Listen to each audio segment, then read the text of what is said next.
Okay, so how did everyone find the test? Excellent. So some hesitation. So as I said in the announcement, there was a wide range. Now, given how I've chosen to set this class up, there's lots of time to improve. The first test is kind of a good warm-up to see what the other tests will be like. So all of the tests will include exactly that formatting, right? Definitions and short answer. But tests 2 and 4 will also include an in-class essay. I forget if I mentioned this in the announcement, but I once submitted a blank test, a blank final. For You told us before. I did. I told you before. Okay, so it's another story for another time, I suppose. But I was still able to get into graduate school, so one bad test will not make or break your undergraduate education. Yes. What was the lowest mark? That I this. No, for the test. Oh, I don't think I'll say that. Why? I want to know if it was Wait, me. what was the average? Well, I don't know I'm being serious. What was the average? The average was around 71 or 2%. I forget what that corresponds to. So whatever that is out of But 15. you won't say the lowest. Now I will also note, 5 people got a perfect score. So it is possible to get perfect. I will also note they were all girls. So boys, step your game up. Okay. One bit of advice I'll give, and again, I may have said this in the announcement, but during test review day, there was only about half an hour worth of questions. Obviously, there could have been more, so I would encourage you to test yourself on the key terms before test review day, and don't be afraid to say, I still don't get it. I know these concepts are hard. I'm happy to explain things multiple different ways. Any housekeeping questions before we start chapter 5?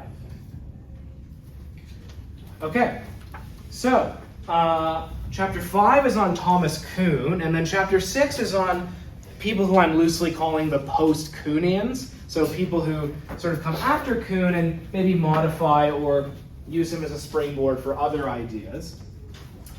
So let's start with the absolute basics. I mean, what's the single, probably most important term associated with Kuhn? Paradigm. Good. So you all at least understood that much. So now, as we'll see, there's actually 2 different senses in which Kuhn uses this term. Sorry, it's a funny shaped M, even for me. So a paradigm, in the main sense in which Kuhn uses this term, is a guiding set of assumptions and practices that guide a scientific field. So examples would be, Darwinian evolution in biology. That's the dominant paradigm. People sometimes speak of the neo-Darwinian paradigm. Now, as we'll see, there's other senses in which he uses the term. So when you're undergoing what's called normal science, science is guided by one paradigm. But then if things start to go wrong, and we'll say more about what it means for things to go wrong, there is a revolution in which there is a paradigm shift, right? A new paradigm takes over a science. So that's Kuhn gets this from describing the history of science, especially physics. Towards the end of the chapter, we'll see debates about the extent to which Kuhn is a relativist. So relativism, in general, is the view that truths in a particular domain are relative. So moral relativism, how many of you have heard the phrase moral or ethical relativism? So what does that roughly mean? Yep. There's no absolute right or wrong. Yeah, there's no absolute right or wrong. Crucially, no right or wrong that's independent of culture, right? One culture says X is right or wrong, another culture says something else is right or wrong, and there's no independent fact of the matter about what's, quote, really right or wrong. So one question you might want to ask is, well, okay, so sure, science moves from the Newtonian paradigm to the Einsteinian paradigm. Do we want to say the Einsteinian paradigm is closer to the objective truth, or is there no basis for saying something like that? And Kuhn's a bit dodgy on this point. We'll get into that later. So Kuhn's the book that Kuhn wrote that introduced these ideas was Structure of Scientific Revolutions. It's one of the most widely used books in education. It's used all over the place, very widely influential. Here's what is definitely true. Many people took Kuhn to be advocating a pretty strong kind of relativism and ran away with it. Kuhn later says, or said, I should say, that he agreed more with his critics than with his defenders. He thought that some people took it maybe a little too far. The book notes this. But let's start with this. Here's one thing the chapter starts off with, and this is certainly relativist-ish. Kuhn definitely thinks that data and logic alone do not determine a paradigm shift, that when you're moving from one paradigm to another, there are irrational, subjective reasons for making the shift. And certainly, there's no simple rule book for deciding when to move from one paradigm to another.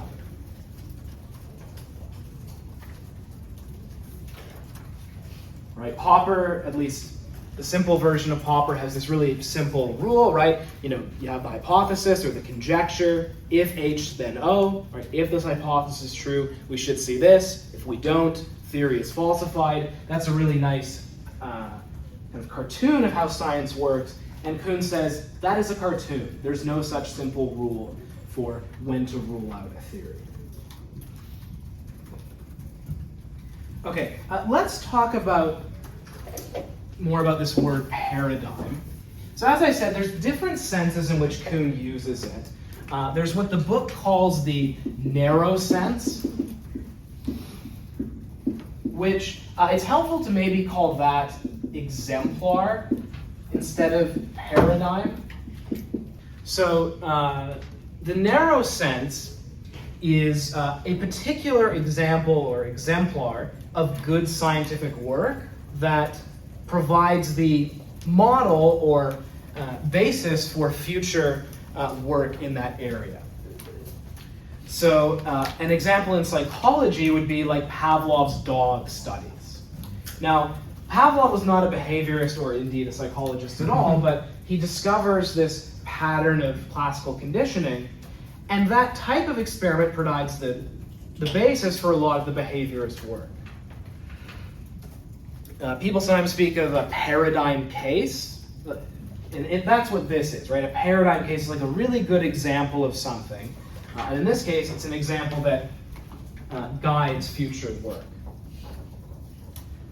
In the case of genetics, an example of an exemplar or paradigm in the narrow sense might be Mendel's experiments on peas. Right? Did some simple work on inheritance of traits with peas, and that provided the basis for a lot of future work in genetics.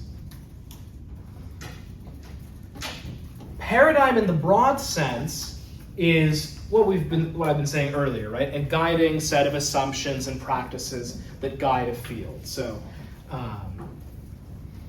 in psychology, that would be like behaviorism. Not the specific Pavlov's dog studies, but the kind of set of assumptions that the behaviorists made that guided their work. So, as I walk through this chapter, if I just say paradigm and add nothing else, assume I mean the broad sense.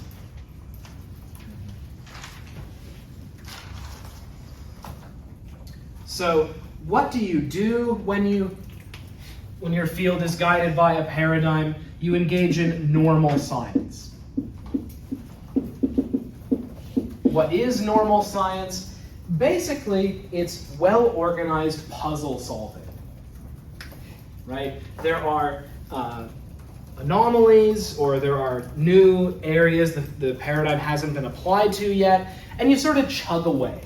You use the resources of the paradigm to solve new problems, to answer new questions, and it's all very well structured. You sort of know what the right thing to do is. It allows individual scientists to be sort of cogs in a machine, right? They know what they're supposed to do and keep doing it. this is a less flattering picture of scientists than Popper's picture. Right? For Popper, scientists are boldly putting forward new conjectures, trying to prove them wrong, and only keeping them if they survive your attempts to prove them wrong. Kuhn comes along and says, the activity of science is a little more humble than that. It's basically, as I say, puzzle solving.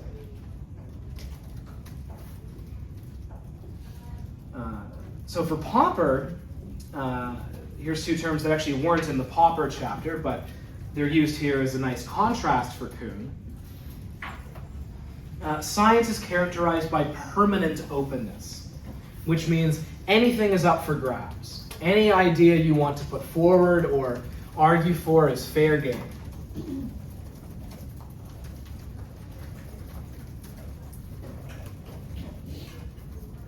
Relatedly, a critical stance, right? You are engaged in constant criticism, even of core assumptions in a given field. Yeah, so critical stance, you are engaged in criticism, even of core assumptions in a given field. Kuhn says both of these claims are false. Science, in fact, does not work that way, especially with regard to core assumptions of a given paradigm. Scientists are, in fact, very reluctant to give up core assumptions in a paradigm. So I ended last class, or not last, the last class with new material with a discussion of pre-Cambrian rabbits. So, well, here, let's say a little bit about Darwinian evolution. So, core assumptions in Darwinian evolution would be, common ancestry, right? So that means that all organisms on Earth descend from a common ancestor. This means, by the way, that all of your food is relatives, right? All vegetables and animals are a distant cousin, just some more distant than others. So common ancestry. Another would be that the mechanism by which new species develop is a combination of random mutations and natural selection. Now, I'll just say as an aside, and this is just me being complete for the video, there is now something called the extended evolutionary synthesis where there are other mechanisms included, but we'll stick with the simplified kind of neo-Darwinian paradigm.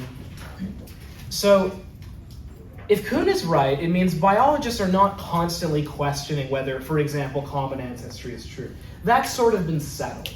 Now we're just going to use the tools the paradigm gives us to solve new problems. And so the example I gave was, suppose we discovered a pre-Cambrian rabbit. So standard evolutionary models would be in real trouble if there was really a rabbit from the pre-Cambrian.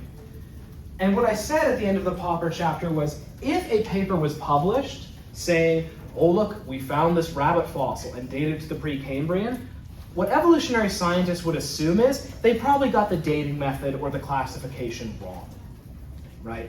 They would treat this as, and this term's going to come up a lot, an anomaly. Something that is potentially problematic for the paradigm, but we'll figure out what's going on. We'll solve the anomaly. We're not going to say, oh well, I guess Darwinian evolution is falsified.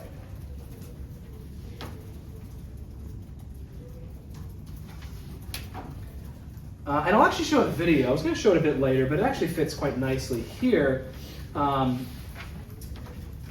This is a video of Michio Kaku. I don't know if you've heard of the physicist Michio Kaku. He has lots. You may recognize his face. Yeah, there's lots of YouTube videos of him. I think he's a Japanese physicist.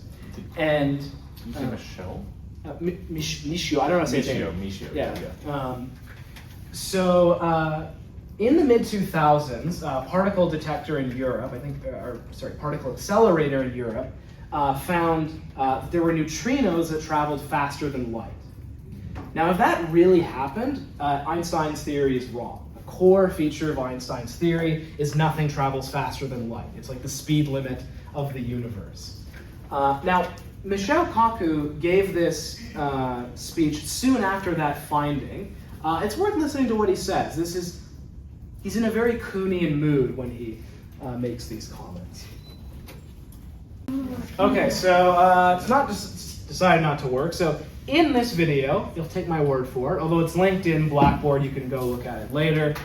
Michelle Kaku says it's very, very likely that this result is wrong, that this result in which there are allegedly neutrinos traveling faster than light, probably someone made a mistake. It turned out that's exactly what happened. They analyzed it more carefully. I forget the detail. There was something wrong with the equipment that made it seem like the neutrinos traveled faster than light, when in fact they had not.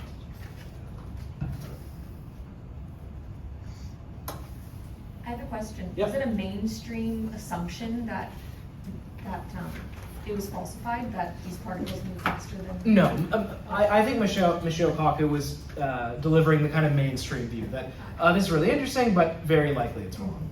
Yeah.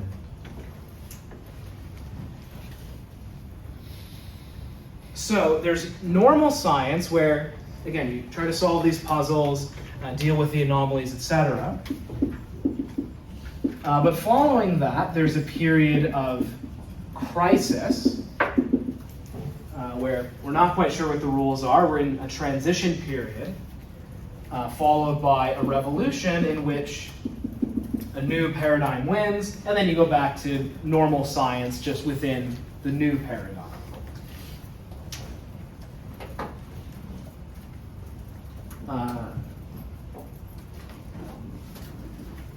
During the period of crisis, I said in passing it's not clear what the rules are. Ideas about what counts as good evidence or what counts as support for a hypothesis are more clear, right? When you're in normal science, but in crisis it's not clear. Later it mentions the analogy with a political revolution. When you're in a particular well-defined political regime, it's clear what's legal and illegal, right? But if the regime is overthrown and a new group is attempting to take over, it's not so clear anymore what's legal or illegal until the new regime is fully established. Now here's the big debate, and as you all should know by now, in test 2, you'll be talking about Popper versus Kuhn. One big issue is the extent to which Kuhn is right descriptively versus normatively. So Popper concedes that Kuhn is often right descriptively, meaning, yes, scientists often do rely on paradigms and often shield the core assumptions from criticism. But Popper says that's bad. We should not do that. So, in section 5, one thing you have to do is either integrate Popper and Kuhn or kind of take a side. One way of taking a side is you could say, yeah, Kuhn is right descriptively, but Popper is right normatively. In other words, Popper is right about how science should work. That's a perfectly valid option.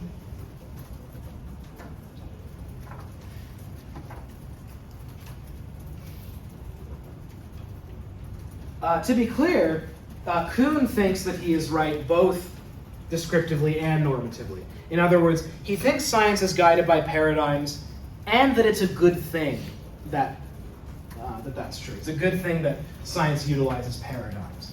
He thinks that without paradigms, science would be too disorganized, and every scientist would sort of have to reinvent the wheel all on their own. But paradigms allow for division of labor and for more efficient problem solving.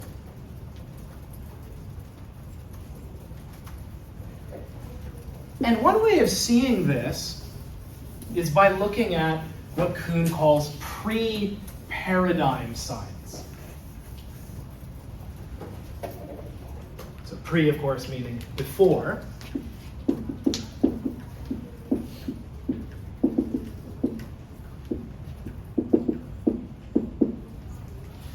So Kuhn says pre-paradigm science is usually bad and poorly done. So, for example, biology before Darwin, in Kuhn's account, it's just kind of random fact-finding, right? You sort of look for patterns, but you have no overarching account in which to put these patterns. So it's very, as I say, disorganized and not particularly impressive.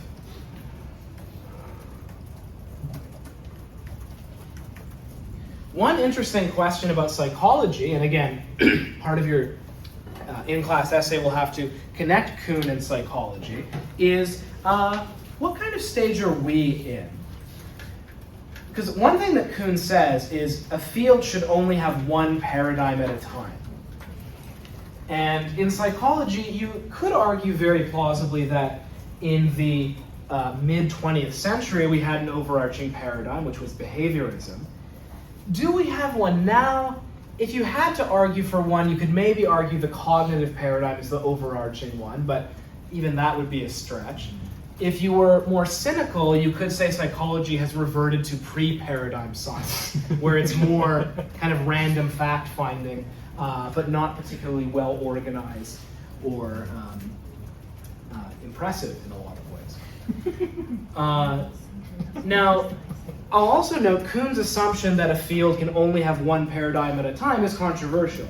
So Lakatos, who we'll see in chapter 6, argues that fields can and should have multiple competing, he doesn't say paradigm, he says research programs, but it's a similar idea. So maybe psychology fits better with Lakatos's picture.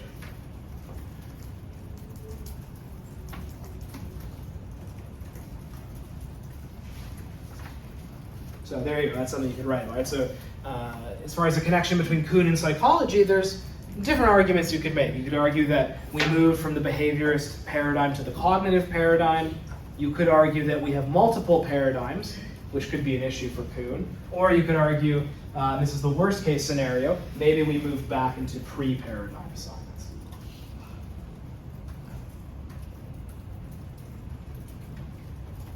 So I sort of already said this, but I think this is one of the key terms. So when a paradigm becomes solidified, it involves closing off debate about the fundamentals, right? So that's one of the key terms, I think. Meaning the core assumptions of the paradigm are not questioned once the paradigm is solidified. Yep. So according to what you're saying, was Kuhn foundationalist?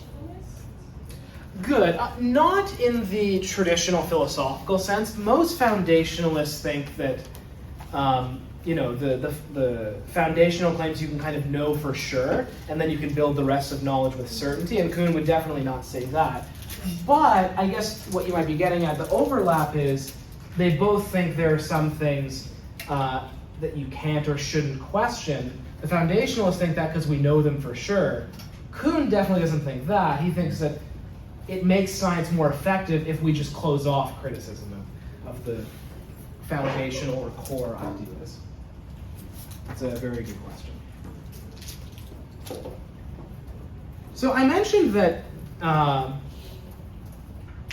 Kuhn has a less flattering picture of how science works than Popper. Just to put a few of my cards on the table, my instincts are to be with Popper. I think I mentioned I had a Karl Popper phase. But as far as my experience working in science, I worked in a neuroscience lab, did a PhD in experimental psychology. I hate to admit it, but Kuhn's description rings very true. Science is a very human activity.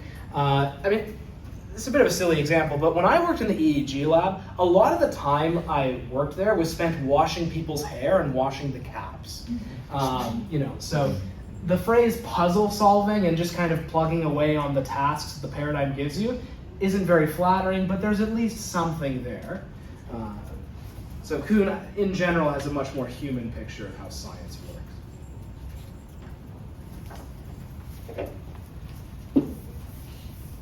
Okay, I've thrown around this term a few times now, anomaly. So an anomaly, which if you wanted to link with Popper, you might call apparent falsifier. So something that seems to be in tension with the paradigm.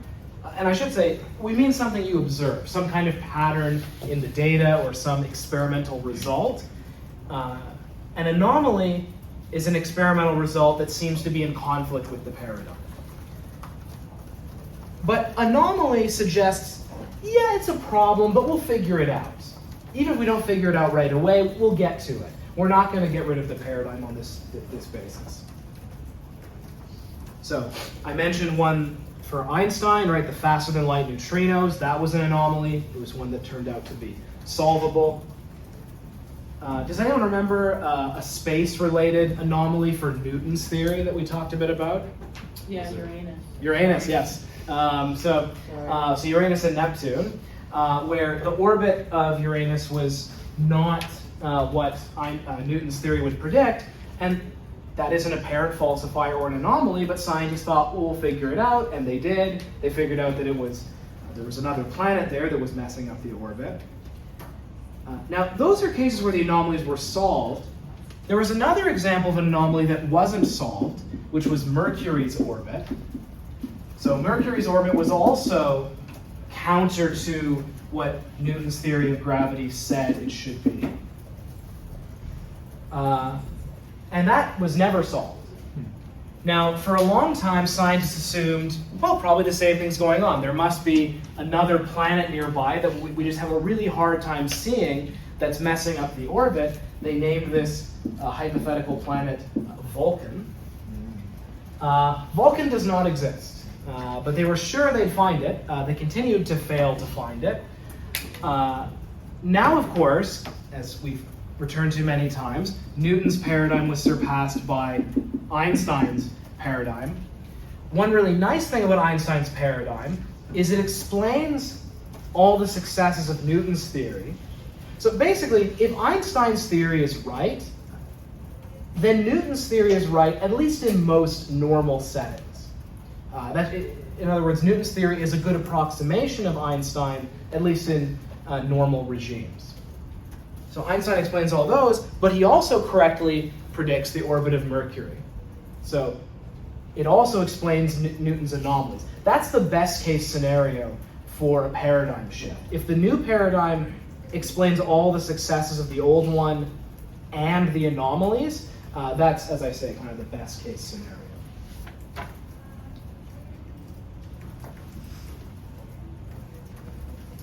Another anomaly, and I'll give a psych example. So actually first, quick review of behaviorism. So behaviorism, kind of the three core assumptions of the behaviorists is, of course, first, only study behavior, right? Don't theorize about the mind. We are blank slates, right? Our individual differences are a product of the environment, and the way that the environment shapes us is through various types of conditioning. That's the way the environment shapes us.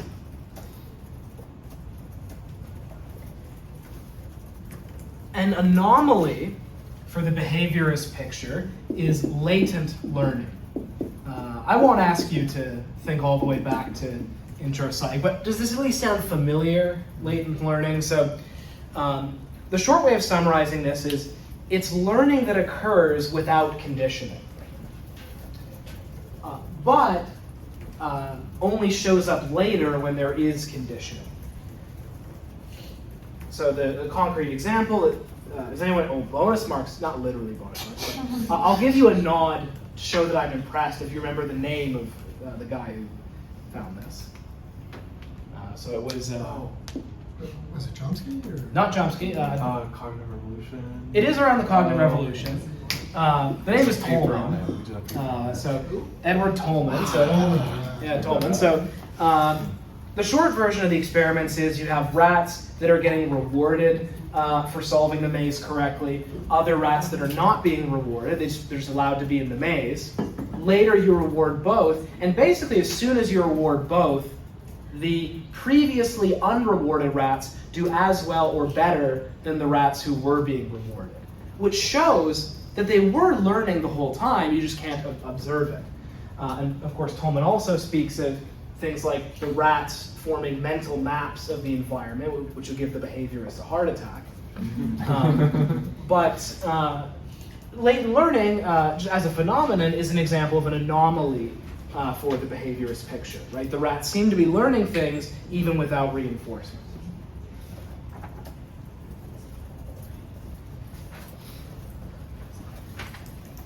So,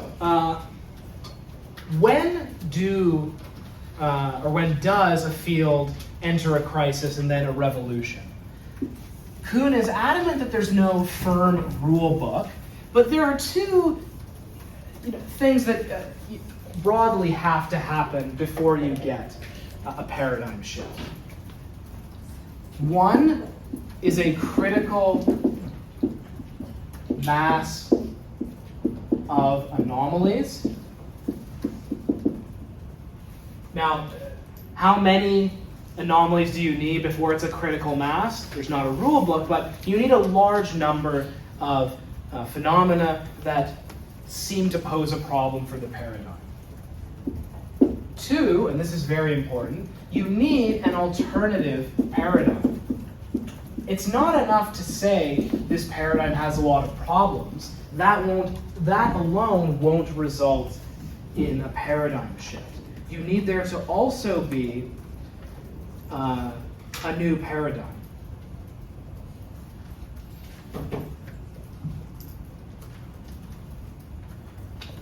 Right? So think of Newton's theory, which explained most things. The fact that Mercury's orbit consistently was unable to be explained, that's not enough. You also needed something new, namely Einstein's paradigm. If you wanted to go with the idea that the cognitive revolution counts as a new paradigm, the same would be true there. It's not enough that there was latent learning and these other things that posed a problem for behaviorism. There had to also be a new paradigm, namely the cognitive paradigm.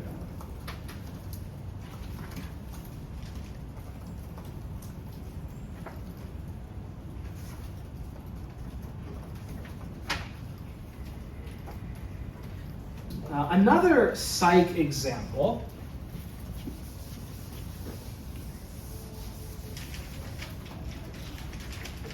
Oh, and by the way, this might be important for the test. Nudge, nudge, hint, hint.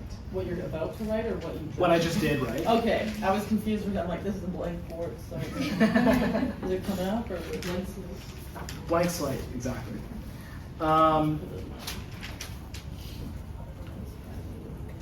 Yeah, an example of a paradigm in, I guess, psychiatry is the medical model of mental illness or mental disorders. Yeah. The idea that mental disorders are, in some relevant sense, diseases or illnesses. This is a kind of paradigm, and it's one that's controversial. There are people who challenge this. Even in different countries, it's accepted to greater or lesser degrees. A name that's worth knowing is Thomas Szasz. How many of you have heard the name Thomas Szasz? It's kind of a funny name. So Szasz wrote a very controversial book called The Myth of Mental Illness. He was a punchy writer. And he very much criticizes the mainstream psychiatry paradigm. He argues that things that are called mental illnesses are really just problems with living, and they should be addressed through ordinary means of helping, talking, etc., not with medical interventions. I'm not taking a position on that. I mean, if I had to, I would say that's maybe more plausible for some mental disorders than others. I'd have a pretty hard time signing up for that for, I don't know, schizophrenia. Yeah, or something. right. But in any case, it's an example of where there is a paradigm that guides most of the work in a given area, but there are things that critics can point to as maybe closed-mindedness. One example of, something that some people think is a consequence of the medical model is the idea that mental disorders result from a chemical imbalance, which probably many of you have heard at this point is very unlikely, at least for many disorders. For example, the serotonin theory of depression has now received a pretty good empirical beating. There was a really large meta-analysis in the last 1 or 2 years. Because what we do know is that, increasing serotonin transmission, it's a double negative because you're preventing reuptake, which means more serotonin gets transmitted. More serotonin transmission does reduce depressive symptoms more than placebo, not all that much more, but there's enough evidence to be confident that it does reduce depressive symptoms. But that doesn't show that low serotonin was the original problem. The analogy I use with my intro students, if I add heroin, right, I give you heroin, you will be happier, at least for a while. That does not show that low heroin was the cause of your depression. So the more direct thing to do is to measure serotonin levels in depressed people and see if they're different. There's various proxy ways of doing that, and the recent meta-analysis found no evidence of differences in levels of serotonin. Here's a related thing. This is something that my professor actually read to me, or to my class when I took 3309. This is a good example of how paradigms influence how things are framed. It's two different summaries of something called residential school syndrome. So this is a controversial diagnosis of people who have various psychological difficulties following being in residential schools. One is more of a medical model psychiatry type description, and then there's maybe a different paradigm or different way of working with it.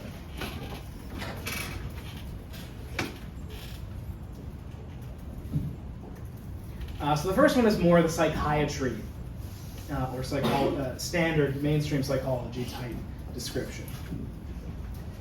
In any large organization, isolated incidents of abuse may occur, and such abuses may have occurred in Indian residential schools. In any event, individuals who attended residential schools now appear to be suffering low self-esteem, alcoholism, somatic disorders, violent tendencies, and other symptoms of psychological distress, which we call residential school syndrome. While these symptoms seem endemic to Aboriginal peoples in general, this is likely to have come about because successive generations of attendees passed along their personal psychological problems to their home communities through factors such as poor parenting skills, and this has perpetuated the symptomology, if not the syndrome. In order to heal the rift the residential school experience may have created in Aboriginal peoples and Canadian society at large, and in order to heal those individuals who still suffer the consequences of their school experiences, it is necessary and appropriate to formally establish the nature of the syndrome, causally link the syndrome to residential school abuse, and determine its extent in Aboriginal populations, and suggest appropriate treatment interventions that will bring about psychological and social health. So there's one way of looking at it. Here's a different way of looking at it. Residential schools were one of the many attempts at the genocide of Aboriginal peoples inhabiting the area now called Canada. Initially, the goal of obliterating these peoples was connected with stealing what they owned, and although this connection persists, present-day acts and policies of genocide are also connected with the hypocritical, legal, and self-delusional need on the part of the perpetrators to conceal what they did. A variety of rationalizations, social, legal, etc., arose to engage all segments of Euro-Canadian society in the task of genocide. I'll skip ahead to the end. Although there is no doubt that those who attended residential schools suffer and continue to suffer from the effects of their experiences, the tactic of pathologizing these individuals and studying their condition and offering therapy to them are another rhetorical maneuver designed to obscure the moral and financial accountability of Canadian society in the continuing record of crimes against humanity.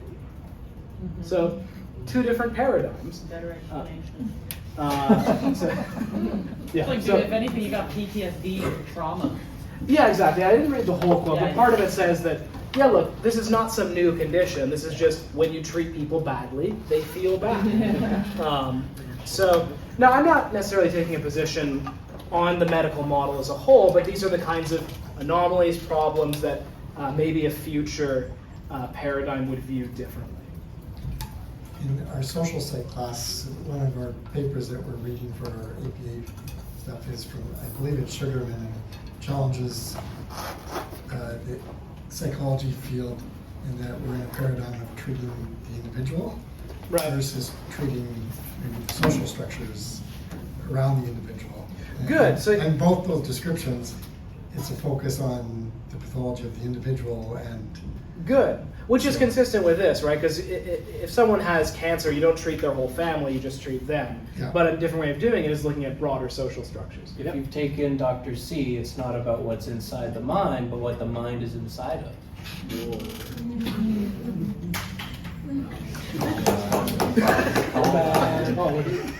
that Okay. was good. It's a good paper though, right? Yeah. So, anyways, we'll go back to Kuhn, although as I say, I wanted to add some psych examples because those might be helpful for the in-class essay. Now, here's where we get closer to, oh no, sorry, there's one other thing I wanted to say, although it's another video. Let's see if it has resurrected. Looks like no. So later, if you want to look at the list of videos on the Google Doc, there's a video of, it was actually a debate between Massimo Pigliucci, someone who has a PhD both in biology and philosophy, and an intelligent design person. Now, look, I'm not here to criticize believing in intelligent design as a religious belief, but many people have tried to put forward intelligent design as a scientific theory and as an alternative to Darwinian evolution. But typically all that intelligent design advocates will do is try to find problems with Darwinian theory and say, if Darwinian theory has trouble with X, therefore intelligent design wins by default. And what Massimo says in this debate is, no, that's not the way science works. Because remember I said, in order for there to be a paradigm shift, there has to be both a critical mass of anomalies and a well-worked out alternative paradigm. And what Massimo says is intelligent design is not a serious alternative paradigm. It's just saying, well, we can't explain why this happened, so God did it. Exactly. And that's, so I see I'm preaching to the choir, to use maybe a strange analogy for this, but what Massimo says is that's not a serious alternative. So pointing out problems with a paradigm is not enough unless you also have a well-worked out alternative paradigm. Now, as always, don't have to agree or disagree, but that's what Kuhn argues. Now, here's where we, as I was going to say, we get closer to the issue of, to what extent is Kuhn a relativist? Can we say that one paradigm is better than another? And on the Kuhn is a relativist side, this comes up later again, he does believe, and this is one of the questions, that paradigms are to some extent incommensurable. Incommensurable meaning there is not a single objective common standard by which you can judge competing paradigms. All right. To some extent, what counts as good evidence is paradigm dependent. So therefore, it's hard to step outside the paradigms and say for sure which one is better. And Kuhn uses a number of analogies, and some of these make me a little uncomfortable, but these are the analogies that he uses. He says that a paradigm shift is something like, for one, a religious conversion, right? Now, look, you may do some studying or fact-finding before undergoing a religious conversion, but it involves a kind of leap of faith or going beyond the evidence. The evidence doesn't settle it on its own. As I already mentioned, it's also somewhat like a political revolution, where the transition, during that transition period, it's not clear what counts as legal or illegal. It's also like something that probably all of you have seen at this point, a gestalt shift. How many of you have seen The Duck Rabbit at some point? So just imagine that picture is here on the Yeah. projector. So if you haven't seen, I mean, you can Google it now, Duck Rabbit. It's one of the most famous Duck pictures. So it's a picture of an animal, like a drawing of an animal. And if you squint at it a certain way, it looks like a duck. You squint at it another way, it looks like a rabbit. And if you drink a Oh, I lot, gotcha. I was Okay. like, what even is that? so, Go home and drink. yeah, go home and drink. And now, I've never been able to do this, but I've heard maybe if you drink a lot, you can see both at the same time. That's a little hard. Okay, maybe some people are just naturally drunk. Or naturally I mean, hey. He got you there. Yeah. So, naturally more open-minded. I'll put it that way. Now, the key thing is, the data don't settle which one you see, right? Everyone, the people who say, actually, show of hands, who, when they first look, first sees duck? I see. When I first looked at it, it was nothing. First time nothing. Okay. I'm like, Who this first is sees duck? Who first sees rabbit? More rabbits here. Now, people on both sides of that see the same like lines on the image. It's not a difference in the data that decides it. It's somewhat a matter of taste or judgment what you see. So, sorry, is there? Oh, nothing, just because duck was listed first, I'm like, maybe that's why I saw duck. Oh, okay, so it could be subjective stuff like that. In any case, there are non-rational variables that influence what you see. Now, here on the other side, on the Kuhn is not completely crazy or completely a relativist about science, he does, more so in his later work, say that there are some common, maybe guidelines for what features make a paradigm better or worse. But certainly, if they conflict, if one paradigm has 3 of these 5 features and one has 2, there's not a clear rule book for which one wins out. I think Kuhn probably would say, look, if one paradigm has all 5, better than the other, it's right to do the shift. But there are at least going to be cases where it's not so clear. So let's go through the 5. The first one is, and for Popper this is the most important, paradigms should be predictively accurate. Right, Kuhn's not crazy. He does think that's good, the extent to which theories enable you to make predictions that come true. That's good. That's brownie points for the paradigm.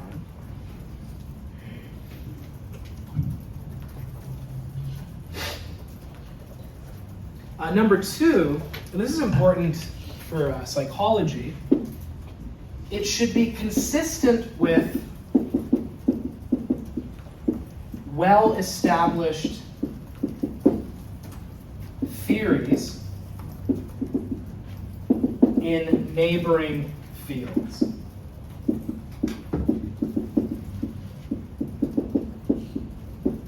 So in psychology, this is very important because we have neighboring fields that are more well-established than our field. I hope I'm not offending anyone by saying that. So one example is ego depletion. So this is often pointed at as the kind of poster child for an area with bad replicability. So, but before the replication issues came up, there was an objection purely with regard to point 2. So ego depletion is a theory according to which self-control is a limited resource. And if you engage in self-control for one particular task, you run out and you will perform less well in subsequent self-control tasks. So there were a number of studies purporting to find evidence of this. What some critics pointed out was, well, what's the mechanism? What is it in the brain exactly that runs out? And what many ego depletion people argued for was it's glucose, it's sugar. So when blood sugar goes down from putting all that brain power into, stop yourself. So one experiment is, in one condition there's cookies in the room, and the other condition there's radishes. And for most people, cookies are harder to resist than radishes. So that's the ego depletion condition. And unless you're a rabbit, unless you're a rabbit, exactly. That's right. See, it's all connected. That was all part of the plan. And what the neuroscientist said is, this is not plausible. It's not plausible that 30 minutes of trying really hard to not eat the cookies is going to deplete your glucose reserves. And look, if a theory in psychology contradicts basic ideas in biology, biology wins, is the idea. Another example. Yeah, I'm just thinking of like someone with diabetes. No, like, let me just concentrate No. and they. Well, yeah, that could be a different one. But this one contradicts something really more basic in physics. You know, ESP, the idea that you can see into the future. If there are mechanisms by which that can happen, the laws of physics have to be rewritten.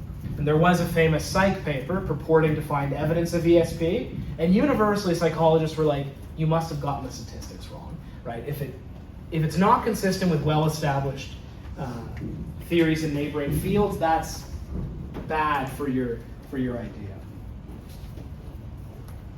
Okay, sorry, I spent maybe more time than I needed to on that one.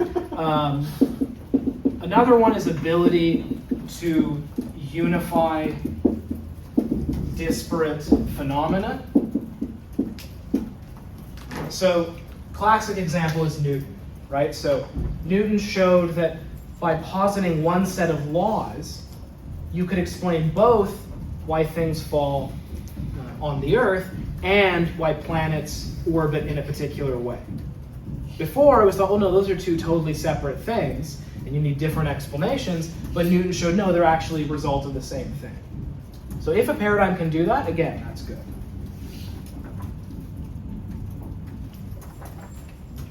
Number 4, empirical fruitfulness.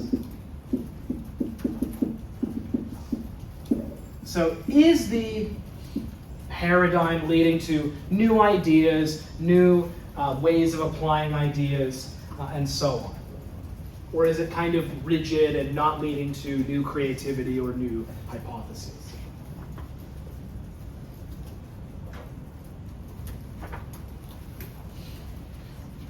One that's not listed in the book, but Kuhn at least mentions, is simplicity. This is at least commonly used to decide between conflicting theories. Right? You may have heard of Occam's razor, right?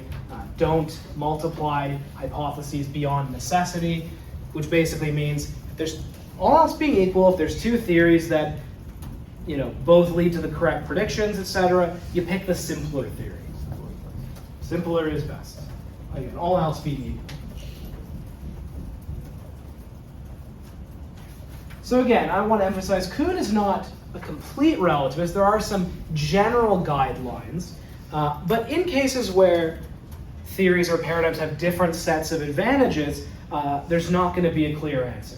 So one example is Newton's theory of gravity versus Descartes' theory of gravity. A bonus point of Descartes' theory is it had a mechanism. It had a mechanism by which gravity worked. Newton just says objects attract each other instantly at a distance. How? Here's an equation that says how, that says what happens, but there's no mechanism for how it works. But Newton's theory was more predictively accurate, right? It gave you exactly, in most cases, what would happen. Now, which is more important, having a mechanism or having predictive accuracy? I guess predictive accuracy. Oh, well, okay, for you all it's very easy. I mean, that's in fact what the scientific field went with. But, the Cartesians said, well, no, having a mechanism is more important. And so at least what someone like Kuhn is going to say is which one is more important depends on the paradigm.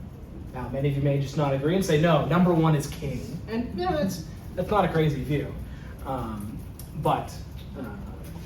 in fact, it's what physics in fact went with, but Kuhn's going to say, well, that's partly a matter of judgment. So are these associated with both Kuhn and Popper, or primarily Kuhn? These are associated with Kuhn. In a way, Kuhn's later work trying to shy away from the extreme relativism that some of his followers went with. Popper's going to say, I guess with most of you, that one is king.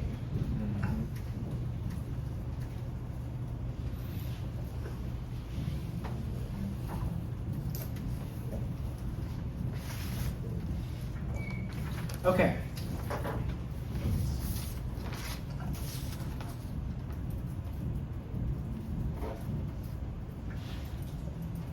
Okay, the next video I'll be extra sad if I can't show. Let's take our break a little early, and I will try to make this work.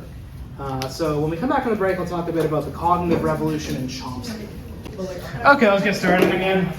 Having magic fingers. Okay, so as I was saying, I was going to show a Chomsky video. So, how many of you heard the name Noam Chomsky? I would hope most of you, yeah. So, famous for a number of things. I'll mention a kind of funny story. I was talking to someone about Chomsky during the break. So Chomsky, he writes about many topics. He's still alive. I guess he's not writing anymore. He had a stroke a while ago. He writes about politics, philosophy, and linguistics. He responds, or did before his stroke, to every email that he gets. He's talked about it in news interviews. He spends hours every day, just even though he was at one point the most cited living person, he took time out of every day to respond to emails. And I know because I tested this a handful of times and got replies that only Chomsky could have written. Now, I like Chomsky, but I have a friend who is kind of obsessed with Chomsky. And when I told him this, he was like, oh, I have to write an email. And he spent months preparing to write 2 questions in one email, and he was just really obsessed. But the sad part of the story is he asked 2 questions. One was something about his intellectual development, and one was, what do you think the role of social media is in contemporary politics? Chomsky wrote a very brief reply, I don't answer personal questions, and I don't answer questions about which I know nothing. And my friend was, my friend was crushed. I said, oh, you should try again. He's like, no, I can't go back. Anyway, so Oh, that's so sad. it is sad. So he'll talk here about, actually, just another Chomsky thing. There's another video you can find online of him. Someone comes up and asks, since you're an expert in linguistics, can you give me advice on how to talk to women better? And he's like, I got out of that business 70 years ago. Anyway, so he'll talk here about a number of, he doesn't use the term, but a number of anomalies for behaviorism. And some of the story about how the cognitive perspective took over. So, yeah, so during the, I guess what we could call, if we're going to follow Kuhn, the crisis period for behaviorism, a number of previously well-established phenomena started to, as he says, go haywire, or things like instinctive drift, which should sound sort of familiar, right? Animals will rebel against conditioning after a certain point. This also helps me lead into another term related to Kuhn, which is the non-cumulative nature of paradigms. Now, the extent to which this is true is controversial, right? Certainly most scientists don't like to think of it this way. They like to think of science as kind of like this, just maybe a little fuzzy, but just continuously getting better and better. You build on what came before and get closer and closer to the truth. But what Kuhn says is, in some ways, paradigm shifts are destructive. A lot of what came before isn't built upon, it's overturned. And some of what Chomsky mentioned there is consistent with that. Relatedly, so at the point I'm at the book, the term incommensurability comes up. The same phenomena sometimes are defined differently or interpreted very differently between different paradigms. The book gives the example of mass. So what mass even means is different for Newton and Einstein. To build on one of Chomsky's examples for psychology, every time the pigeon pecks a disc, it gets the treat. The frequency of pecking goes up. It's another straight line, So the increase in pecking frequency for behaviorists is reinforcement, right? A kind of just mechanism of association. For the cognitive people, as Chomsky says, it's information transfer. And he mentions there's good reasons for taking that seriously. You set up fancy experiments where you block awareness and you don't get this pattern. But what this pattern even is conceptualized very differently between the different paradigms.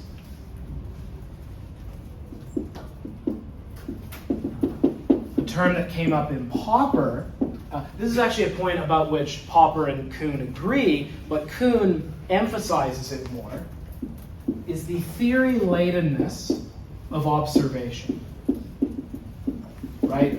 So the positivists like to say you can just get the cold, hard facts, just pure observation, you summarize it, and then you build the theory from that.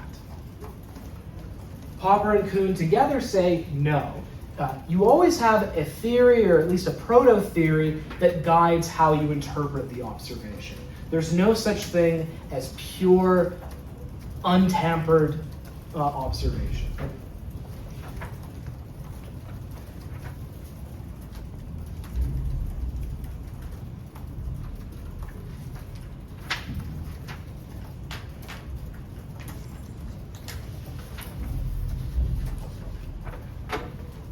As I say, they both agree, but Kuhn maybe emphasizes it more.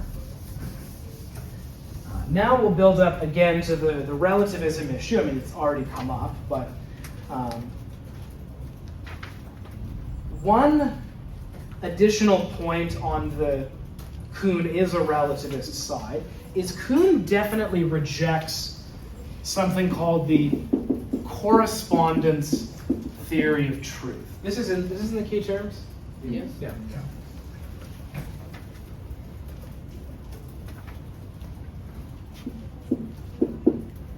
So there are competing accounts of truth in philosophy. This one is, I take it, the most commonsensical. It's the one that, for example, the scientific realists hold to. Next class will be about, in part, about scientific realism. This theory says that truth is correspondence to reality. So a sentence is true if it corresponds to the facts, or corresponds to the real world. This would be a theory in which there is such a thing as objective truth, right? Something is objective, meaning something is true whether or not anyone believes it. I mean, I'm kind of biased. I'll use an example that helps this. You know, the idea that the Earth orbits the sun, someone who holds this view would say, that was true even when no one believed it. And it's true because the sentence, the Earth goes around the sun, is true because it corresponds to the way the world really is. Kuhn definitely rejects that. He does not think there's some objective truth that science gets closer and closer to. The most he's willing to say is that paradigms can get better on certain virtues, like those 5 we mentioned, right? A theory may have more of some of those, although even there's some issues because the terms can be defined differently within competing paradigms. The way he sometimes summarizes it, this is in the book, is paradigms can have more what he calls problem-solving power. Right? They're better at solving more problems, but he's going to resist anyone saying that means it's gotten closer to the objective truth. Now, so far, this isn't too crazy. I mean, look, the correspondence theory of truth is controversial within philosophy. There are competing accounts. So far, we're in kind of normal philosophy territory. But we'll now enter what the book calls the X-rated chapter X. Chapter X meaning chapter 10. This is where the textbook author says Kuhn kind of goes off the rails. The textbook author argues this is Kuhn's worst material. I'm inclined to agree. So Kuhn and by the way, this book is in Blackboard. There's a full PDF of the book, so you can look at the X-rated chapter X and make up your own mind. As always, don't worry about what I think. You can make a good argument for anything you want. But the crazy things that Kuhn says in this chapter is, he says that when a scientist moves into a different paradigm, they are in a different world. He uses that phrase, right? When you undergo a paradigm shift, you're literally in a different world. Now, I am inclined to say that this is what the philosopher Dan Dennett would call a deepity. This is a word that Dennett made up. I'm hoping to help popularize it. It's a very good word. So a deepity is a sentence with 2 possible meanings. On one reading of the sentence, it's trivially true, but uninteresting. On another reading, it's obviously false, but if it was true, it would be important. So it's either true but unimportant, or false but would be important if it was true. So I'll show a video of Dennett. Dennett will be one of the main characters in the philosophy of mind part of this course. He gives some examples of deepities.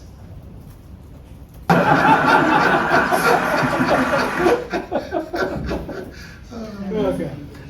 So now, how does this connect with Kuhn? So saying when there's a new paradigm, you're in a new world, the true but trivial reading would be, well, you have different beliefs about the world, or you interpret the world differently, which is true but trivial. The profound but obviously false, I would argue, reading is, no, the world literally changes when you have a different paradigm, which I would argue is obviously false. Okay, so the book has some sort of final thoughts on Kuhn. One issue, so look, Kuhn knew the history of science and knew, I think, more of the human details of how science works than Popper and the positivists did. One thing he emphasizes is the ways in which science is a social human institution. Other people picked up on that. One thing that's worth thinking about that the chapter ends with some thoughts on is you can have, and I think we mentioned this in the Popper section, you can have cases where individual scientists are dogmatic or indeed very attached to a particular paradigm, but the process over time of science can still be rational, right? Science as a collective process can still be open, and more particularly, individual dogmatism is compatible with science as a whole being open. Everyone sticks rigidly to whatever their favorite theory is, but over time, and in some summaries of Kuhn, people will say, basically as soon as, what needs to happen is people from the old paradigm have to die. And then they'll never give it up. I mean, for example, Skinner. Skinner held on to behaviorism until the 90s when he died. Right? Never gave it up.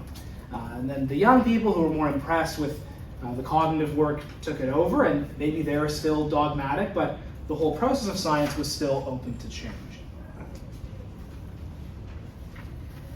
One other thing, and this is a really interesting connection, there's a connection between the debate, Popper versus Kuhn, and a debate in evolutionary biology between gradualism and punctuated equilibrium. Now note, some of my students get confused about this. This is a debate in biology. These are two biological approaches within evolution, and this is just an analogy between them and Popper versus Kuhn, but it's, I think, an instructive one. Gradualism, which is the more conventional view, it was certainly Darwin's view, is that evolutionary change is gradual, as you may have guessed. So more like this, right? Lots of little mutations that get selected for, accumulate over time, and little step by little step you move from our common ancestor with the chimps to us, or whatever your favorite example of evolution is. A very important biologist, Stephen Jay Gould, argued it's more like this. Right? So punctuated means the sudden changes, and equilibrium means a period of stasis, of relatively minor change. And there are examples in the fossil record that at least seem consistent with this. You may have heard of the Cambrian explosion.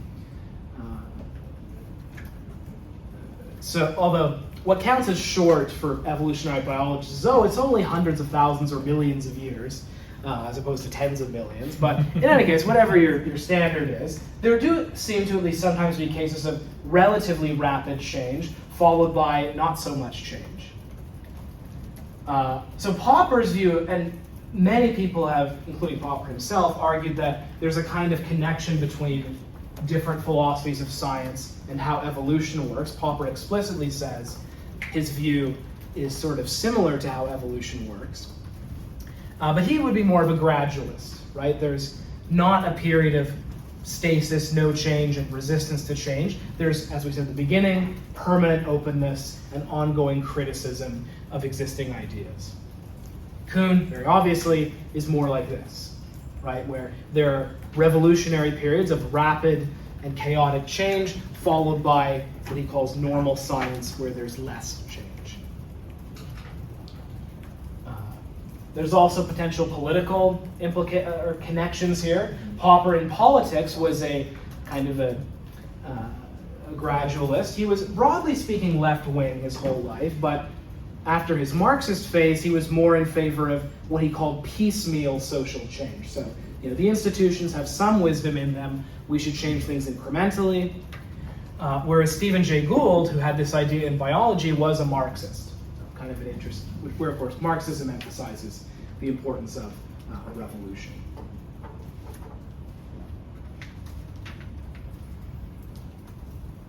Okay. One final thing I'd like to say about Kuhn, and this is an argument against using Kuhn for radical conclusions. I mean, as I think should be clear, even though my instincts are with Popper, Kuhn, has a lot going for him. There's a lot of insight that he helped the field philosophy of science get to. But there's a really good book. It's called Fashionable Nonsense. I was just talking about this with someone in office hours. It actually has a really good chapter in the middle on philosophy of science, where he talks about some of the people who argue that, science is no better at getting at truth than anything else. It's all just a social construct. We shouldn't give science this elevated status of getting at the objective truth. And some of these philosophers use Kuhn.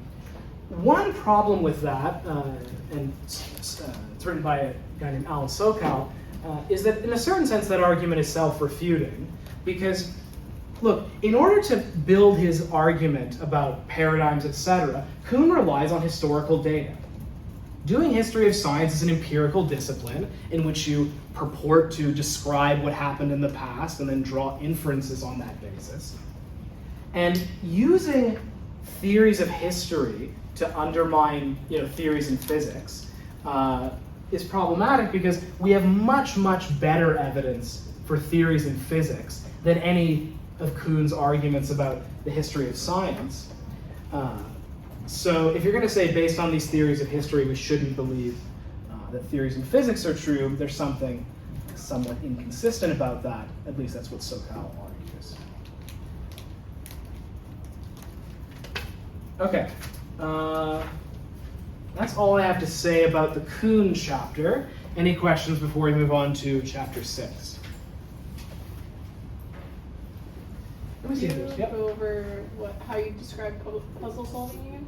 Yeah, puzzle solving just means within any given paradigm, there will be issues that are not solved yet, or areas where the paradigm hasn't been applied yet, and you fix those issues or apply it to those new cases. And puzzle solving, I guess I should have said this, it sort of implies there's a preset way to do it, right? When you put a puzzle together, there's, a guide of how to do it, right? There's something you're aiming at. And so when you're operating within a paradigm, the paradigm tells you what you're supposed to do for these new cases or for these anomalies. Is that helpful? Let me just see if there's, so I missed some of the videos. Are there any that I'd like to show? Yeah, okay, I'll close with this one. I will show a video of that debate between Massimo and the intelligent design guy. It actually touches a bit on the punctuated equilibrium issue that I talked about at the end.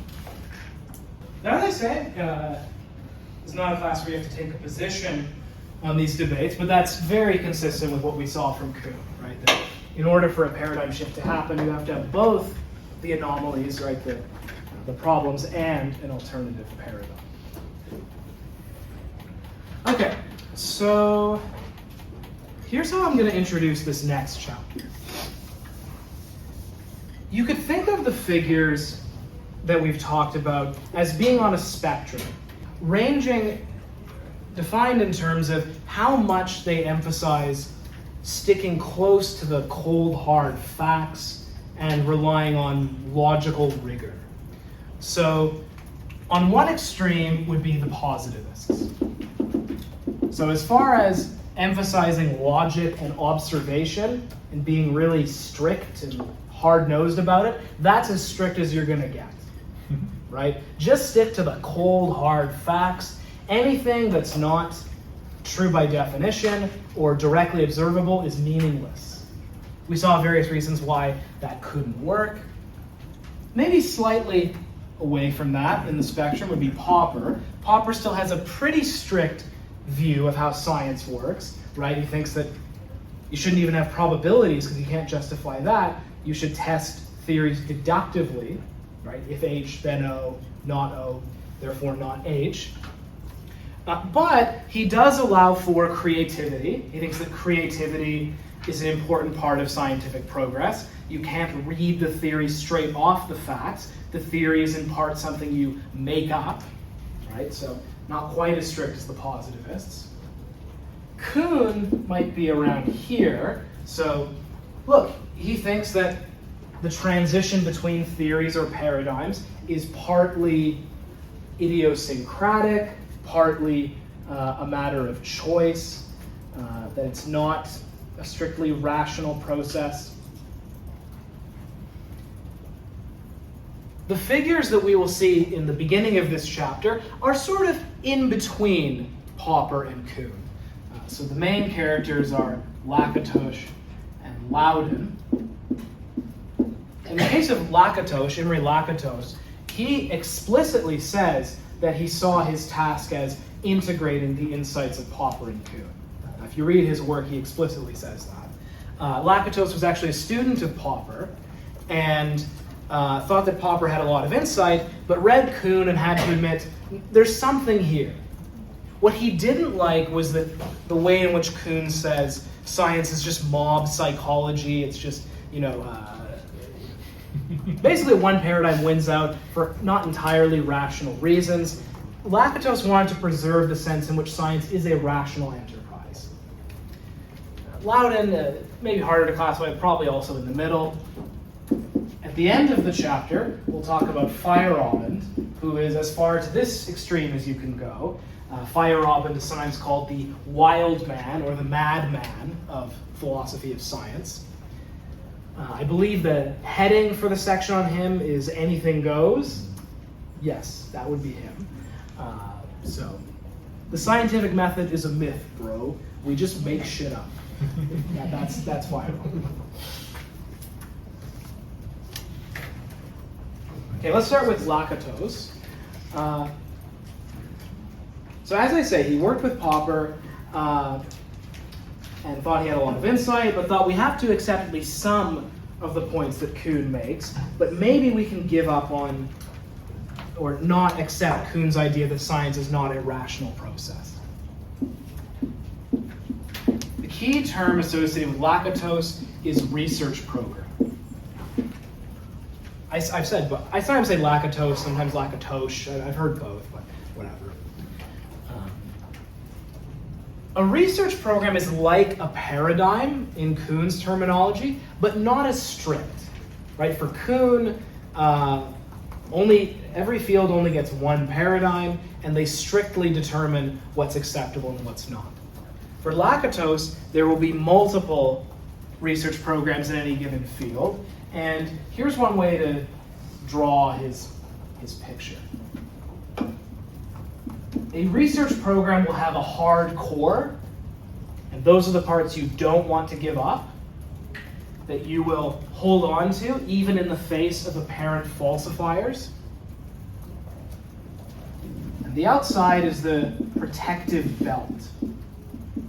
These are things that they're still part of the research program, but you will more readily give them up in the face of apparent falsifiers to save the core. Yeah. Is this just kind of like parroting like the web of belief? Good. I was just gonna ask you, does this remind you of anything? And yes, it's very similar to the web of belief, just applied to specific scientific theories or research programs. So for evolutionary biology, in the hard core is going to be, change is introduced via mutations. those mutations increase in frequency as a result of natural selection, those you're going to be unlikely to give. Specific dating of particular fossils or specific models of how this particular species diverged from this other one, stuff like that may change in the face of new evidence. I have another video. This one's from that playlist of Paul Meehl. Paul Meehl's the guy who invented construct validity. I think I mentioned Meehl says that he is a kind of a neo-Popperian or semi-Popperian. He also sometimes says he's a lactosian. He quite likes lactose. And I'll show a video here of him giving a number of examples that make it quite clear we have to have some distinction but in terms of how central an idea is to a given research program or theory. And I was going to say, yeah, he uses the phrase neo a few times. Neo means like modified. Like if you're a neo-Freudian, it means you're a kind of Freudian, but you've given some of it up. So watch this. So those are great examples. So in the case of a Skinnerian or behaviorist paradigm, things like the existence of operant and classical conditioning are going to be core. The fact that they reject latent learning may be closer to the periphery, right? You could imagine someone being a neo-Skinnerian and just adding latent learning. In the case of Freud, something, as he says, like penis envy is not as central as something like there are unconscious mental processes, right? That's something the Freudian is not going to give up, or else it's really not the same research program anymore.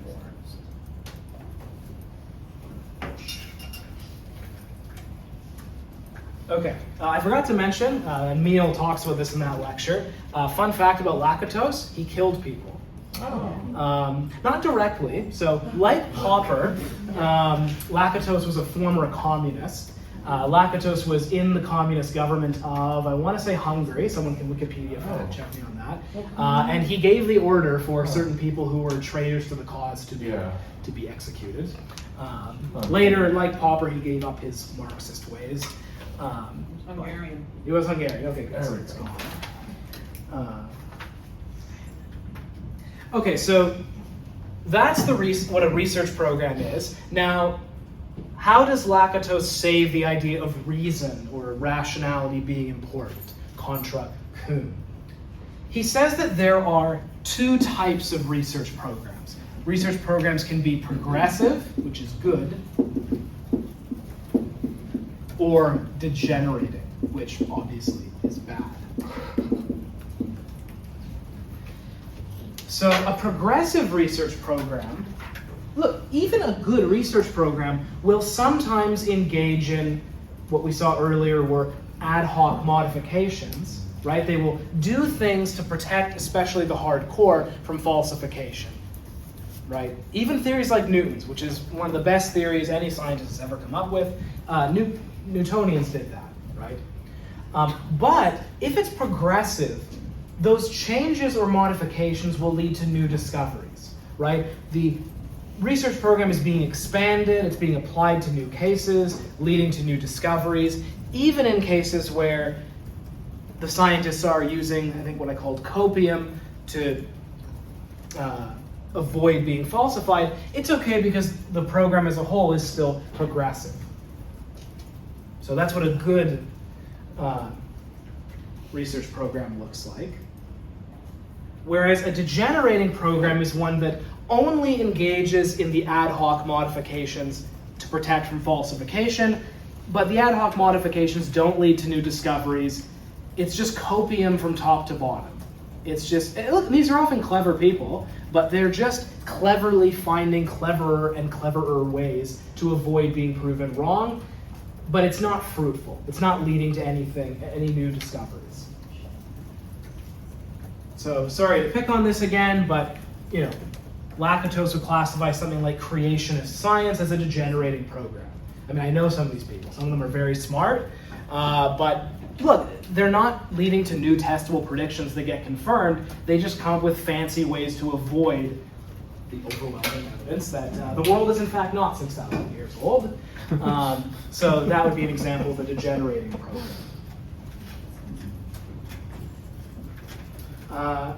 Now, Lakatos does say there's not a strict rule, and here this is similar to what Kuhn says, for when you should jump ship.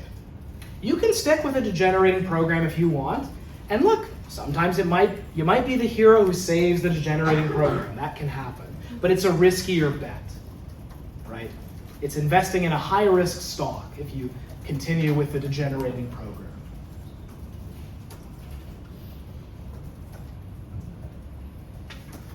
So an example of a progressive research program is evolutionary theory. So I have an example from a really nice documentary about a case where there was an anomaly, or you could say an apparent falsifier for evolutionary theory, and this led to a new prediction. Oh, sorry. In Yep. the key terms, you had it as evolutionary psychology, but it seemed more in the text like it's evolutionary theory in general. Or- Good, so I'm going to add some evolutionary psych stuff after, so I like to add some psych connections. So after this video, we'll talk about ev psych. Okay, so that's a good example of a progressive research program where there's an apparent falsifier, or at least an anomaly, but the research program had the means to deal with it, and crucially, the way in which they dealt with it led to a new discovery. Right? So that's, as I say, a good example. So as someone notes, there is evolutionary psychology is mentioned in the key terms. So I'll say some things that might be relevant to the parts of the paper where you have to connect these ideas to psychology. So evolutionary psychology, for those of you who haven't taken the course, or I guess it's in 1100 now, is the application of these ideas, evolutionary ideas, to psychology. They put forward conjectures about how different traits would have evolved, or what they would have been selected for, and try to make predictions on that basis. As I think I mentioned in a prior class, this is a controversial field. Many people argue that evolutionary psychology puts forward just so stories, which is basically a fancy way of saying that they are unfalsifiable. Right? You tell a story, this is how it evolved. Okay, it's a nice story, but how do you test it? As a kind of funny aside, well, there's a build-up to something funny at least. So when I did my master's in philosophy, or I should say before, I was missing something in my life, and that was a gay friend. I didn't have a good gay friend. But after the master's, I had one, and when you're in a philosophy master's program, you argue with people. That's how you bond, is you argue about things that don't matter. And this guy was real smart, so I enjoyed crossing swords with him. He hated evolutionary psychology. That was one thing we argued about. And as it happens, homosexuality is an example of an anomaly for evolutionary psychology. If sexual desire is the product of evolution and can be well explained by principles of evolution, it's kind of strange that a subset of the population is homosexual because it doesn't get your genes into the next generation.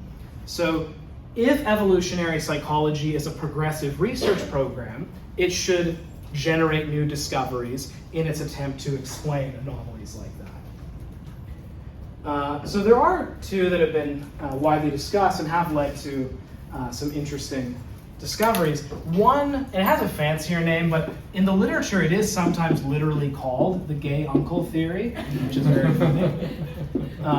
This draws on the idea of kin selection, which is that traits can be selected for if they increase your propensity to help your family members. So this would be the idea that, look, why do people love people in their family? Well, genes that made you more likely to be nice to your family members would have increased in frequency over time because members of your family share your genes. And it's not that anyone's consciously thinking, yes, I love my brother because he shares 50% of my genes. It's just that genes which predispose people that way got selected for. The idea here is if genes which predispose someone to be gay also predispose them to invest in nieces and nephews more, and thereby increase their chance of surviving and reproducing. Theoretically, the trait could thereby be selected for. Now, this of course leads to a testable prediction, which is gay people should invest more in nieces and nephews than straight people. Here the evidence is mixed. In modern societies seems not to be true, but it has been applied to, so in Samoa, a more traditional society, there's a group called their term is, it's Afafine. I'm not gonna try and spell it. I think it's listed in the video doc somewhere. It means roughly in the manner of a woman. That's their term for it. And there's evidence that they do invest in nieces and nephews more than non-Afafine. Another theory, and this one has more consistent support. There's a different term in the literature, but I'll just call it the female relatives theory. The idea here is the X chromosome, as a chromosome, is more likely to wind up in the body of a female than in the body of a male. And if there are genes there which increase your attraction to males, if they land in the body of a female, they'll be adaptive and increase in frequency over time. But if they land in a male, it will increase your chance of being homosexual. So you predict that you find genes in the X chromosome that are associated with more fertility when they land in a female, but an increased chance of being gay if you're a male. And there is one such gene. It's not the gay gene. There's no single gay gene. But XQ28 is associated both with more kids, if it, again, lands in the body of a female, and an increased chance of being gay if it lands in the body of a male. I actually have a video of some people debating some related topics, one of whom is Stephen Pinker. There's another paper, I'm not going to go through all the examples they give, but if you find this interesting, I forget the exact title, but if you go to Google Scholar and look up Lakatos evolutionary psychology, there's a really good paper that goes through a number of similar examples where evolutionary psychology comes out as a progressive research program. If you're interested in doing some extra research for the sections of the in-class essay where you have to connect these ideas to psych, that's one way to go. Oh yeah, sorry, this is the funny part. There's one, so these I think are serious theories. There's one much less serious theory put forward by Daryl Bem. Do any of you know Bem? You would have heard his name at least. Yeah. So he's the ESP guy, the guy who did the study purporting to find that people can see into the future. Bem is kind of like Freud, kind of a mad scientist. Very good at coming up with crazy ideas. His theory about how homosexuality develops is exotic becomes erotic. The idea is, here's the program in our brain that evolution gave us. Whichever sex seems more weird or exotic when you are a kid, once you hit puberty, you decide that's attractive. So if you're a young boy and you think, I don't get girls, man, they're just so different from me. Then once you hit puberty, you become attracted to girls. If you think, the other boys, they are so different from me, then when you hit puberty, you become attracted to them. I don't take this particularly seriously, but I did mention this to my gay friend in my master's program. I was, what do you think of this? His eyes opened up and he said, that makes perfect sense. He added, when I was in elementary school, I couldn't accept that males were even in the same species as me. So that's one day. That one's less serious. Oh, God. Okay, back to Lakatos. So one thing that Fire Robin will jump on is something I mentioned earlier, which is there's no clear rule, and Lakatos is explicit on this, for when it's time to jump ship. Lakatos says, look, you are allowed to stick with the degenerating program and try to fix it up, and you might succeed, right? maybe scientific funding institutions shouldn't fund you as much, but there's no rule that says thou must not stick with a degenerating program. So Feyerabend's going to say, well, if there's no rule, then anything goes.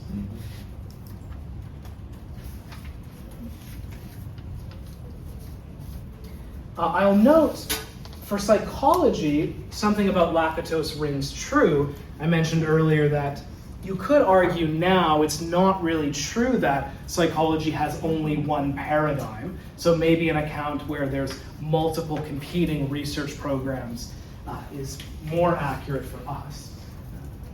Kuhn, most of the examples he uses are from physics. So some have argued that in other fields, Kuhn might be less applicable.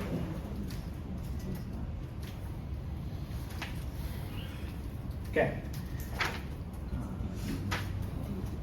And once you have multiple competing research programs, you could again make a kind of Darwinian analogy, right? Competition is important in Darwinian evolution. We saw analogies between evolution and both Popper and Kuhn's approach. You could argue for a similar one with lactose. Any questions about Imre Lakatos? Okay. The next figure, who there's less to say about, is Larry Loudon. He's going to come up again in the scientific realism chapter. So Loudon is very similar to Lakatos, but a couple of differences. One is just terminological. He says research tradition, not research program. It's a pretty similar idea. One important difference that the book mentions is Lakatos says that research programs, in his terminology, should always be expanding, or at least it's good when they're expanding. Being applied to new cases, leading to new discoveries, and so on. Loudon says, no, sometimes a research tradition should retreat, and that's actually good. Right? You may say, no, this research tradition applies to a smaller number of cases than I originally thought, but Loudon says that's perfectly fine. That shouldn't be minus points for the research tradition.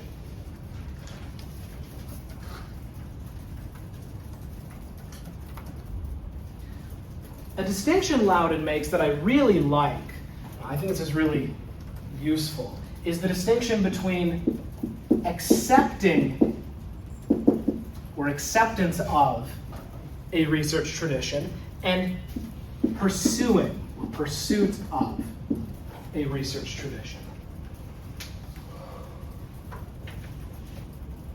Accepting means, roughly, you believe the theory or the research tradition is true. Right? I accept this theory. If you are pursuing it, that means you're agnostic as to whether it's true, but you think it's got enough going for it that it's worth using in your research. You're going to, take the assumptions and practices within the research tradition and try and make new discoveries using it. But is it true? Well, God knows, or the science of 1,000 years from now will know, but it's not up to me to find out what's true for sure. I'm just a cog in the machine. I'll move this research tradition one step forward, and we'll see how it pans out. I forget, how many of you are thinking of going to graduate school? It's a decent number. If you're in, especially experimental psych, this will help you relax a little bit. Your job is not to be the final arbiter of which theory is right or wrong. Your job is to invest yourself in a given research tradition and move it one step forward, right? It doesn't really matter what you believe. Beliefs are for undergrads. When you're an undergrad, you like to bang your fist and say, oh, this is the truth. Then when you become a grad student, you're like, well, I mean, like me, I believe there's an objective truth. I'm not a relativist about science, but, when I was in grad school, I worked within something called the dual process theory, which, how many of you have heard of something like the dual process theory? Is it true? It explains certain results. It's a very useful set of ideas for explaining certain phenomena. It's definitely an oversimplification. I didn't see my job as, again, deciding whether it's true. I moved the research tradition one step forward. In other words, I was engaged in pursuit, not acceptance of the research tradition. So hopefully that helps you relax a little bit.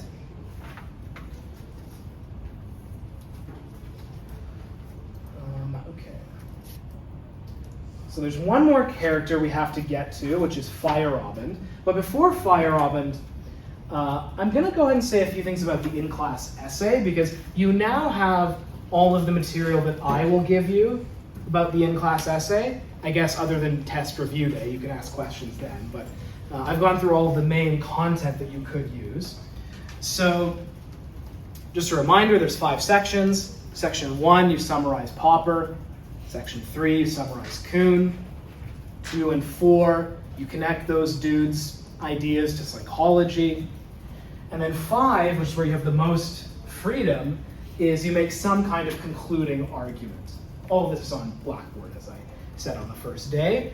So for that concluding section, if you want to take the road of trying to integrate them, Lakatos is one promising way of doing that. That was literally what he wanted to do. So one simple strategy would be, explain how Lakatos integrates these people.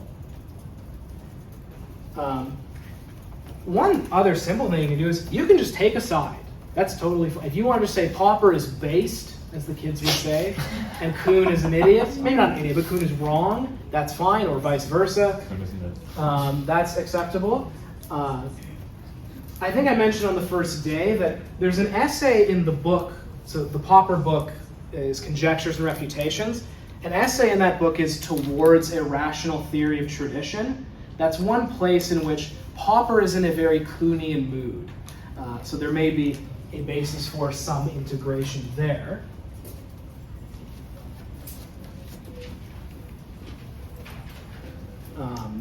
So start thinking about that, right? So there's some time left, of course. Next week we're doing The reading break. Oh, actually, that's right. Sorry. Next week is the reading break. If you show up here, as I guess I almost implied I would be here, you'll be lonely. So right, next week is reading break, and then after that we'll be doing scientific realism and Bayes' theorem, and then and then. Test review day, and then the test. So you have, I guess, quite a bit of time, but it's worth at least starting to think about the essay.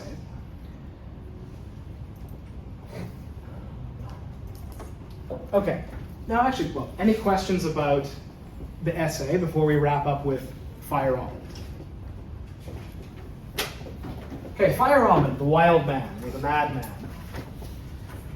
So the heading here is anything goes. So he argues for a position which he aptly calls epistemological anarchism. Anarchism in politics means there's no rules, there's no government, you just do whatever you want. And Feierabend says that's the way it goes in science, so he emphasizes creativity, making new stuff up. He didn't want science to be like religion, where there's strict dogmas. He wanted there to be freedom. I will note, and the book mentions this in passing, it's not clear how seriously we're supposed to take everything Feierabend says.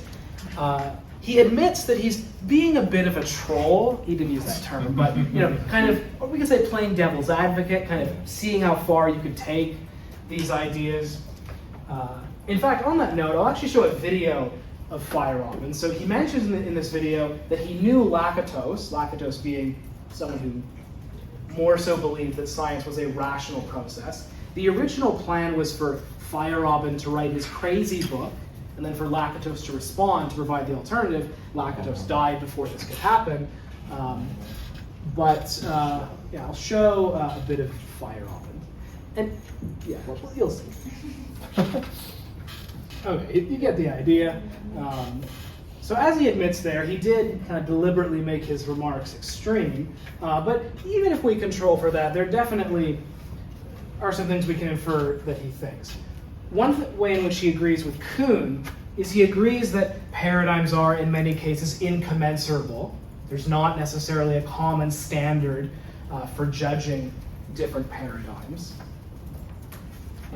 what he doesn't like in Kuhn is the idea that once you're in a paradigm, there should be strict rules and closing off of debate about fundamentals. He says, no, that's terrible. We should always be free to criticize ideas and be creative and come up with new things. Similarly with Popper, he agrees with part and disagrees with part. He likes Popper's emphasis on creativity and openness. That part he likes. But he doesn't think you can reduce science to a simple rule like modus tollens or falsifiability. He thinks there's no, and he gave examples there, right? There's all sorts of different sciences, and you're not going to be able to reduce them to a simple rule like that.